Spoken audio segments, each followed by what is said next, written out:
Hi నమస్తే. నేను మీ సునీల్ కుమార్ గాజుల. ఇంటి పేరు కలిసింది కదా అని, ఒంటి రంగు కలిసింది కదా అని, కలిసిన ప్రతి ఒక్కరూ నీ బంధువైపోరు. నువ్వు ఇంట్లో ఉన్నావని, నీకు ఇబ్బందులున్నాయని, నీ ఒంట్లో ఇబ్బంది ఉందని తెలిసి కూడా నీ ఇంటి తలుపు తట్టేవాడే నిజమైన బంధువు అని ఆలోచించే ప్రయత్నం చెయ్యి మిత్రమా. లాభం ఆశించి చేస్తే అది వ్యాపారం అంటారు. పుణ్యం ఆశించి చేస్తే అది దానం అంటారు. ఏమీ ఆశించకుండా చేసేది మాత్రమే సాయం.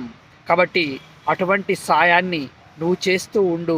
అప్పుడు మాత్రమే అటువంటి సహాయాన్ని నువ్వు పొందడానికి ఆస్కారం ఏర్పడుతూ ఉంటుంది. కాబట్టి ఒక్క క్షణం ఆలోచించే ప్రయత్నం చేయి.